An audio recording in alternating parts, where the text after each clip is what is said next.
दोस्तों नमस्कार, good morning, Ram Ram, आदाब, सत श्री अकाल, सतनाम साकी। और आज का दिन आप सभी को बहुत अच्छा रहे, इन्हीं शुभकामनाओं के साथ। दोस्तों मैं कल रात को न्यूज़ सुन रहा था टीवी पर। अलग अलग आजकल न्यूज़ देने के भी इन टीवी वाले चैनल्स ने अलग अलग तरीके अपना लिए। कोई किस तरह से न्यूज़ देते हैं, कोई किस तरह से न्यूज़ देते हैं। अलग अलग एंकर का अलग अलग सिस्टम बना दिया सबने। और अब वो पहले की जैसे नहीं है कि भाई एक जना आया इस स्टूडियो में और बैठ करके न्यूज़ सुना दी और बस हो गया। अब हम देख रहे हैं बहुत ही जबरदस्त परिवर्तन इसमें फील्ड में भी आ गया है। कल दोस्तों न्यूज़ में बता रहे थे वो कि मौनी अमावस्या पे प्रयागराज में 3 जनवरी से 15 फरवरी तक संगम स्थल पर जो है बहुत ही बड़ा आयोजन चल रहा है। 8 किलोमीटर तक उन्होंने घाट बनाए हैं जहाँ लोग स्नान करते हैं और बहुत लंबी चौड़ी सरकार ने व्यवस्था की है। कल भी कहते हैं हम एकादशी के उपलक्ष्य में कम से कम 1 से 1.5 करोड़ लोगों ने डुबकी लगाई है वहाँ पर अपनी आस्था की। और 2-3 करोड़ लोग अब तक डुबकी लगा चुके हैं और संभावना है कि 15 फरवरी तक मौनी अमावस्या तक करीब 15 से 20 करोड़ लोग वहाँ पर आस्था की डुबकी लगा लेंगे। तो पूरे देश से विदेशों से भी लोग इस धार्मिक और श्रद्धा के दिनों में इतनी दूर दूर से चल के प्रयागराज पहुंच रहे हैं और आस्था की डुबकी लगा रहे हैं और अपने आप को धन्य मान रहे हैं। ये बहुत अच्छी बात है दोस्तों। हमारी धर्म ध्वजा जो है अब तेजी से लहराने लगी है और हमारे सनातन धर्म का, हिंदू धर्म का प्रचार प्रसार बहुत ही तीव्र गति से बढ़ गया है। ये तो बहुत अच्छी खबर है। हम एकता के सूत्र में भी बनते जा रहे हैं और संगठित हो रहे हैं। ये बहुत बढ़िया खबर है। इसी तरह से देश के हजारों लाखों मंदिर हैं हमारे देश में, बड़े बड़े। वहाँ भी सैकड़ों, हजारों, लाखों लोग, करोड़ों लोग दर्शनों के लिए आते जाते हैं और अपनी आस्था, अपनी निष्ठा, अपनी श्रद्धा स्वरूप जितना उनसे होता है वो कर रहे हैं दोस्तों। तो धार्मिक स्थलों को अब सरकार जो है पर्यटन स्थलों में तब्दील कर रही है और इससे कहते हैं भाई वहाँ की इकोनॉमी सुधरेगी, उस राज्य की, उस शहर की, लोगों को रोजगार मिल रहा है और इससे जो है देश में बड़ा परिवर्तन आ रहा है। ये तो अच्छी बात है। लेकिन दोस्तों मेरे समझ में नहीं आ रहा कि एक पुरानी कहावत है कि भजन भूखे भजन न होए गोपाला।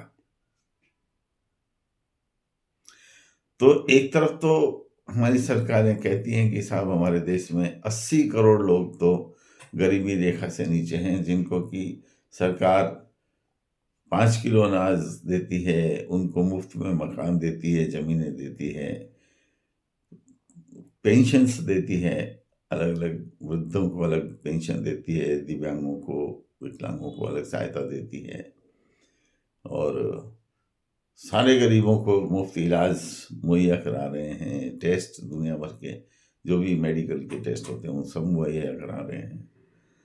तो एक तरफ तो 140-42 करोड़ में से जनता में से मेरे ख्याल से अगर सब पूरे भारत में जोड़ें इन मंदिरों में जाने आने वालों की संख्या, तो 80-85 करोड़ तो आराम से हो जाएगी, जो इन मंदिरों के दर्शन करने के लिए जाते हैं। वहाँ पर प्रसाद भी चढ़ाते हैं, फूल भी चढ़ाते हैं, और आने जाने में जो पेट्रोल डीजल का खर्च करते हैं, वाहनों का किराया लगता होगा, या तो किसी न किसी साधन से तो जाते हैं। ये तो नहीं कि सारे लोग वहाँ मंदिर के आसपास ही रहते हैं, तो उस पर भी खर्चा तो लोग करते ही ना। को लोग अगर मान लीजिए कि दिल्ली से प्रयागराज जाएगा, या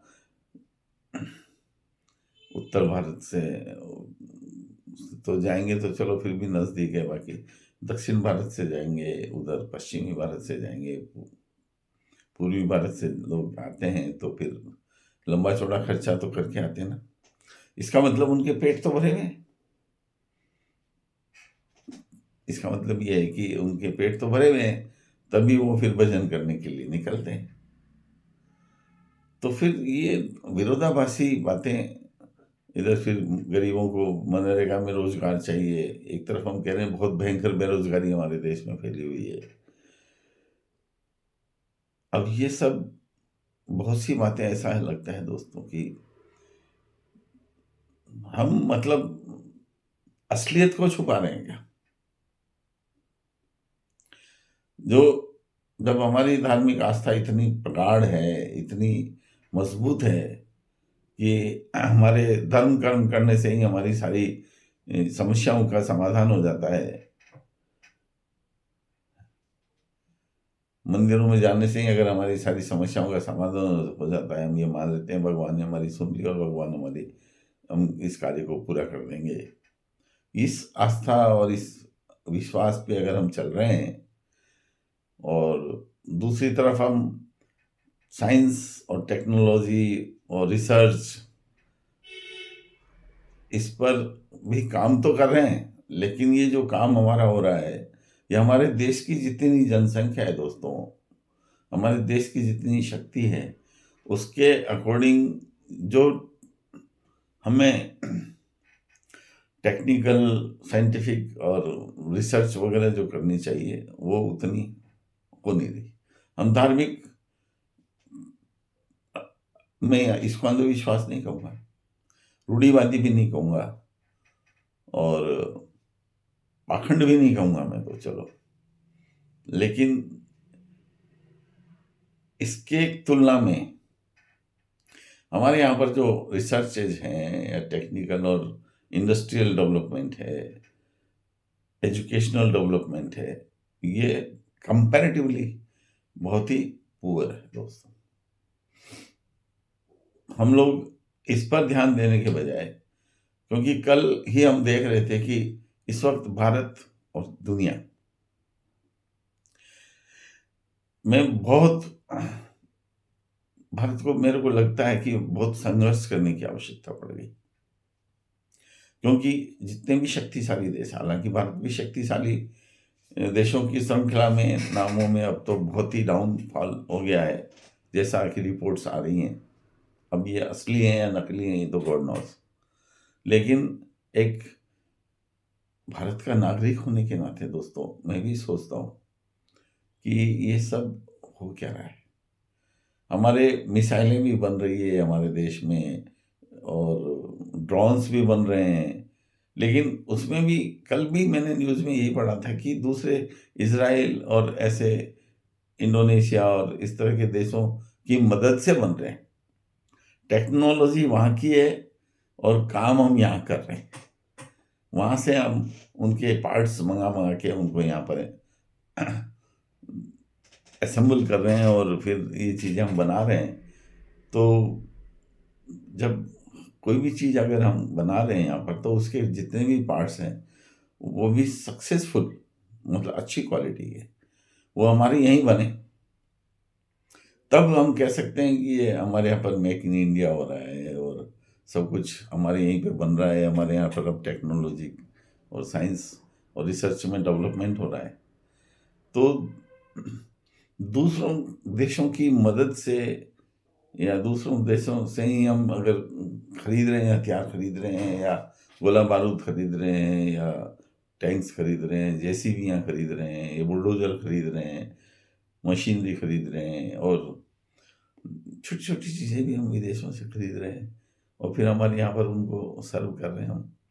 तो उनके बजाय अगर हम ये इतनी जो जितना धन खर्च कर रहे हैं हम हमारे धार्मिक अनुष्ठानों में, धार्मिक बड़े बड़े 1008 कुंडीय यज्ञ हो रहे हैं, और उसमें 10-10 हज़ार, 20-20 हज़ार, 50-50 हज़ार लोग, 1-1 लाख लोग उन पे अपना धन खर्च कर रहे हैं, और अ, उसी में उलझे हुए हैं, लगे हुए हैं महीनों से। तो ये हमारे देश की विकास में दोस्तों, क्योंकि अब जो सारी दुनिया में जो प्रतिस्पर्धा चल रही है वो शक्ति की चल रही है दोस्तों। तो आज के युग में हम धार्मिक शक्ति, सिर्फ धार्मिक शक्ति के आधार पर हम विश्व गुरु बनने की सोच रहे हैं, ये मेरे हिसाब से तो कुछ हमारी कमजोरी लगती है दोस्तों। क्योंकि जितना साइंटिफिक और टेक्निकल डेवलपमेंट हमें चाहिए, उसके कंपैरिजन में अभी भी मेरे कई रिश्तेदार हैं जो M.Tech हैं, B.Tech हैं। हम बैठते हैं, चर्चा करते हैं, तो मैं कभी पूछता हूँ, भाई हमारे यहाँ पर जितने भी ये मोबाइल बन रहे हैं, मोबाइल सेट बन रहे हैं, टीवी सेट आ रहे हैं, या जितने भी नई नई जो चीज़ें आ रही हैं, तो ये सब हमारे भारत में ही बन रही है, या इनमें भी विदेशों का सपोर्ट होता है, उनके उससे ही बनते हैं? तो वो तभी आवाज़ में यही कहते हैं, साहब अभी तक तो हमारे देश में जो है ना बढ़िया वाली आईसी तक नहीं बनती, जो इन सब में काम आती है। जितने भी इंस्ट्रूमेंट हैं, ये सब अभी तो क्या बताएं, पतंगे, मंजा, राखियां, खिलौने, फर्नीचर, इलेक्ट्रॉनिक का 70% सामान, इलेक्ट्रिकल का सामान, ऐसी छोटी छोटी चीज़ें हम के लिए आत्मनिर्भर नहीं हम। और मैं फिर वही कहूँगा कि धर्म के प्रति हमारा विकास हो रहा है, बढ़िया बात है, लेकिन धर्म के साथ साथ हमें हमारी जो आवश्यकताएं हैं उस पर भी तो हमें ध्यान देना चाहिए ना। अब ये काम सरकारों का है, सरकार कहती साहब हम कर रहे हैं, लेकिन ये चीज़ें दिखाई नहीं दे रही दोस्तों। मैं इसका विरोधी नहीं हूँ, मैं मतलब ये नहीं कह रहा कि भाई सरकार कुछ नहीं कर रही। सरकार व्यवस्थाएं कर रही हैं, अच्छी अच्छी सड़कें बना रही हैं, लंबे लंबे एक्सप्रेस हाईवे बना रही है, पुल बना रहे हैं, बड़े बड़े ब्रिज बन रहे हैं, बहुत बढ़िया बात है। बड़े बड़े मंदिर भी बन रहे हैं, बड़ी बड़ी मूर्तियां स्थापित हो रही हैं, बड़े बड़े टूरिस्ट प्लेस डेवलप किए जा रहे हैं। ये तो अच्छी बात है। किसी भी तरह से हमारी इकोनॉमिक बैलेंस बनाने में अगर सरकार लगी हुई है तो बहुत बढ़िया बात है। ये तो इससे आम जनता को ही फायदा होने वाला है, लेटर और सुनर, ये तो फैक्ट है। लेकिन इनके साथ साथ दोस्तों, हमें जितना टेक्निकल और साइंटिफिक और रिसर्च में डेवलपमेंट की ज़रूरत है, मेरे हिसाब से इसमें थोड़ा सा भी हमको विशेष ध्यान देना चाहिए। और जहाँ तक पेट भरने वाला सवाल है दोस्तों, तो ये तो हमारे देश में अभी खेती और दूध में इतनी उन्नति कर ली है कि दूध और खेती, श्वेत जो है, हरित क्रांति और श्वेत क्रांति जब हमारे देश में चलाई गई थी, उसके बाद में ये चीज़ तो अब कम से कम हमारे देश में ख़त्म हो गई। खूब भंडार भरे पड़े हैं हमारे पास। दूध का उत्पादन जितनी आवश्यकता है उससे कहीं ज़्यादा ही होता होगा। हालांकि वो चाहे वो मिलावट करके और नकली दूध बना करके करते हैं पूर्ति, लेकिन पूर्ति तो हो रही है ना। अब उसको कैसे समझें हम? नकली मावा, नकली पनीर, नकली क्रीम, नकली घी, नकली तेल, अब ये सब खा रहे हैं हम, बीमारियां हमारे को घेर रही हैं। अब कौन इसके बारे में अब क्या करते हैं, जागरूकता हमारे में ही नहीं है, हम इतने अशिक्षित, अंधविश्वासी, पाखंडी हैं, झूठ बोलते हैं, मिलावट करते हैं, घूसखोरी करते हैं, बेईमानी करते हैं। सारी चीज़ें, सारे जो हैं जितने भी अपराध हैं हम उसको करने में, और फिर ये जितने भी आत्महत्याएं हो रही हैं और जितने भी मर्डर हो रहे हैं दोस्तों, ये भी इनके पीछे रीजन ही सब है। ऐसा नहीं है कोई अपने आप आत्महत्या नहीं करता, बहुत बड़ी ताकत चाहिए आत्महत्या करने के लिए, बहुत बड़ा दिल। आत्महत्या ऐसे नहीं करता कोई आदमी, उसको मजबूर हो जाता है वो अपने आप को, फिर हम कहते हैं ये वो कच्चा दिल था, उसका पक्का दिल था। ऐसा नहीं है दोस्तों। आदमी, इंसान जब बहुत मजबूर हो जाता है तब कहीं जाकर के वो आत्महत्या करने की सोचता है, और फिर परिवार सहित, बच्चों के साथ, खुद भी, या फिर मरने मारने पर उतार हो जाता है। तो उसके पीछे कहीं ना कहीं कारण जो है, ये हमारी अव्यवस्थाएं हैं दोस्तों। तो हमें चाहिए कि हम सब तरफ से, खाली हम ये बड़े लंबे चौड़े होकर के हम दुनिया को बता रहे हैं कि भाई हमारे देखो इतने करोड़ आदमी, तो देखो 42 करोड़ आदमियों ने हमारे कुंभ में स्नान किया। अब उन 42 करोड़ आदमियों की वो टेम्परेरी व्यवस्थाएं करते हैं, कितना पैसा इन चीज़ों पे खर्च करते हैं। 42 करोड़ आदमियों में मान लो अगर एक आदमी के एवरेज मिनिमम से मिनिमम 2,000 रुपये भी खर्च हुए होंगे, आने जाने में, खाने पीने में, रहने में। बहुत मामूली सी रकम बता रहा हूँ मैं। तो 42 करोड़ को 2,000 रुपये से कैलकुलेट कर लो दोस्तों, कितने रुपए का ट्रांजैक्शन तो हुआ। लेकिन इतने रुपए के ट्रांजैक्शन से प्रोडक्टिविटी क्या आई? हम मंदिरों में जाते हैं, आते हैं, उससे प्रोडक्शन क्या हुआ? हम जो इतने बड़ी बड़ी इमारतें बना, मतलब मंदिर बना रहे हैं, बड़े बड़े, इतने विशाल विशाल मूर्तियां स्थापित कर रहे हैं, इससे प्रोडक्टिविटी क्या है? हम आज भी अगर युद्ध होते हैं तो असले के लिए, बड़ी बड़ी मशीनों के लिए, तोपों के लिए, और बड़ी बड़ी जो मशीन गन हैं, या हेलीकॉप्टर हैं, या लड़ाकू विमान हैं, यहाँ तक कि क्या बताऊँ मैं, हर चीज़ के लिए हम विदेशों पे डिपेंडेंट हैं। वहाँ से हम खरीदते हैं, उनको डबल ट्रिपल पैसा दे के खरीदते हैं, और फिर हम कहते हैं कि हम बहुत, क्या बताएं। हमें दोस्तों बहुत इसके लिए समझना पड़ेगा, सोचना पड़ेगा कि पहले मंदिर हम जाते थे तो पास के जो मंदिर होते थे वहाँ पैदल ही जाते थे, पैदल आ जाते थे, तो उससे घूमना फिरना भी हो जाता था और एक दिनचर्या बनी रहती थी, और चले जाते थे, आ जाते थे। अब तो मंदिर भी इतने दूर दूर जाते हैं, आसपास के मंदिरों में लोग कम जाते हैं, दूर के मंदिरों में जाना पसंद करते हैं। गाड़ियों से जाते हैं, मॉर्निंग वॉक के लिए भी जाते हैं तो गाड़ियों से जाते हैं, दूर के पार्कों में जाते हैं। घर के आसपास जो पार्क है ना, वहाँ नहीं जाएंगे। ये हमारा स्टेटस सिंबल हो जाता है फिर। वाह, क्या बात है, कितना विकास कर रहे हैं हम।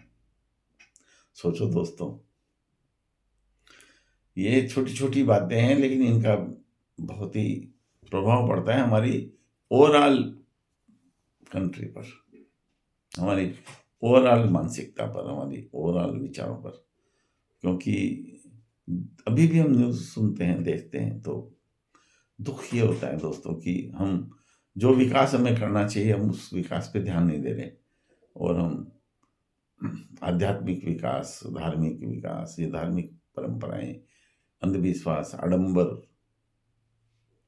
झूठ, इस पे ही हम टिके हुए हैं दोस्तों। हमारा जो नींव है ना, ये तो ठीक है, भगवान की दया से हम 142 करोड़, हमारे पास मेन पावर की कमी नहीं है, हमारे पास दिलेरी है, हिम्मत है, ताकत है। ये भी किसकी है ताकत, ये भी सब जानते हैं। ये जो गरीब लोग हैं बेचारे, ये मजबूरी में फिर चलो मरना तो यहाँ भी है तो वहाँ भी मर जाएंगे। ये कम से कम घर वालों को अच्छी पेंशन मिलेगी, अच्छा सपोर्ट मिल जाएगा, ये स्थिति है रियलिटी में। आदमी कहीं नौकरी नहीं लग रही तो चलो फौज में चलो, फिर वहाँ कम से कम पीछे घर वालों को तो आराम मिलेगा, ये स्थिति है। तो दोस्तों कुल मिला के मैं ये नहीं कहता कि हमें धर्म आस्था नहीं रखनी चाहिए, श्रद्धा नहीं रखनी चाहिए, क्योंकि ईश्वर तो ईश्वर है। लेकिन ईश्वर की आराधना, ईश्वर तो हमारे दिल में है ना, इसके लिए हम इंसानियत रखें, हम किसी का दिल नहीं दुखाएं, किसी को हम बेवजह परेशान नहीं करें, किसी से हम रिश्वत नहीं लें, किसी का काम नहीं अटकाएं, डिले नहीं करें, उसके साथ न्याय करें, तो वो ज़्यादा ज़रूरी है दोस्तों। उसमें भी तो अब भ्रष्टाचार कम होना चाहिए ना, ये तो बढ़ रहा है। रिश्वतखोरी कम होनी चाहिए ना, बढ़ रही है। मिलावटखोरी कम होनी चाहिए ना, नकली सामान बनना कम होना चाहिए ना, ये भी तो बढ़ रहा है। जैसे हम धार्मिक, हमारी श्रद्धा बढ़ रही है, धार्मिक हमारी सोच बढ़ रही है, तो ये भी तो बढ़ रहे हैं साथ साथ। एक तरफ तो हम मिलावट करते हैं, भ्रष्टाचार करते हैं, घूसखोरी करते हैं, और दूसरी तरफ फिर मंदिरों में जा करके भगवान के चढ़ाते हैं। सांवलिया सेठ के हर महीने 4-5-7 करोड़ 10 करोड़ रुपए का कलेक्शन होने लग गया। क्या है भाई वहाँ? उससे प्रोडक्टिविटी क्या हुई? मंदिर वाले बढ़िया से बढ़िया बिल्डिंगें बना रहे हैं, खूब उसका प्रसार हो रहा है, सोने के परत चढ़ा देते हैं मंदिरों में। मोती डूंगरी गणेश जी के जयपुर में देख लो आप, सोने की परत चढ़ने लगी दीवारों में। आप लोग जो अपन पैसा चढ़ाते हैं उसकी, वहाँ प्रसाद जितना भी मिलता है सब नकली मिलता है।